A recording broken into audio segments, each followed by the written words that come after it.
My fiance doesn't want us to sleep in the same bedroom when we get married. We always share a room on vacations, but somehow he insists that we should not do so in our marital home. He even said his parents never ever shared a bedroom and they've been together for over 40 years. My parents have always shared a bedroom and this is something I want for myself. What should I do? Should I accept it just like that? After all, it could be a blessing in disguise. Since I saw that video, I've not been able to take it off my mind because what exactly is happening?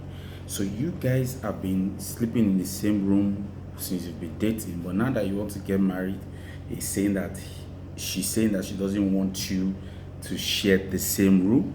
You see, this is the beginning of the problem that some people face, right? So a couple of things have been happening when you were not even married, and now that you're supposed to get into that marriage phase, the person is coming with some rules and some regulations. And you see, it also tells as to how our experiences growing up play a major role as to how we view life and how we view things. Look, whether you like it or not, how you view relationships, how you view marriage is, except you develop your own principle towards them, it's going to be a byproduct of what you saw in either your parents' marriage or the marriage of people around you. And so it's important for you to sit and ask yourself, what does marriage mean to you? What exactly is it that you want out of marriage? It's important for you to come to that point where you say, look, this is the kind of partner that I want because this is what I think I am or who I think I am. This is the kind of marriage that I want to build because I think that this is what the concept of marriage is.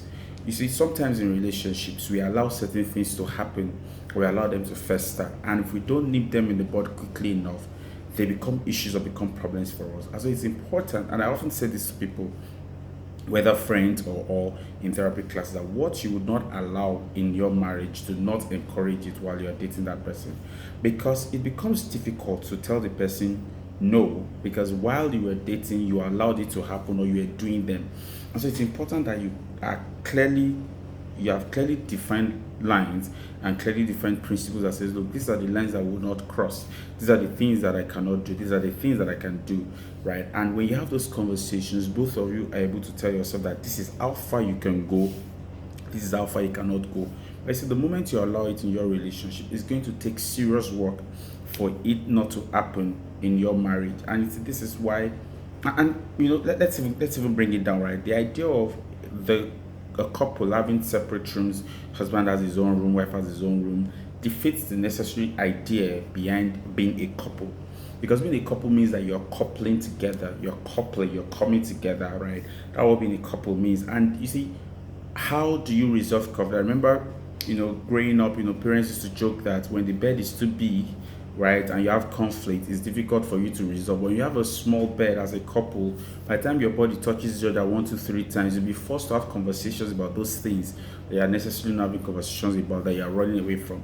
And so it's important, if you're going to marry anybody, right, having the same room is critical. It should be a non-negotiable.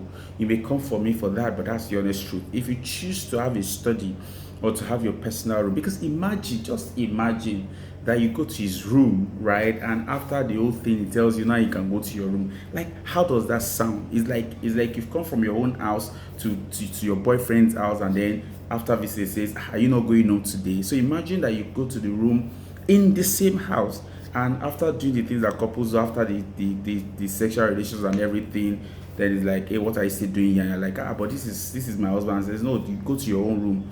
And then what happens when you start raising children? Are you going to revisit them, you start raising children, or the children will not be staying with the wife or with your husband? So you need to think this through. I don't know who asks these questions, but my answer to you is, hey, look here.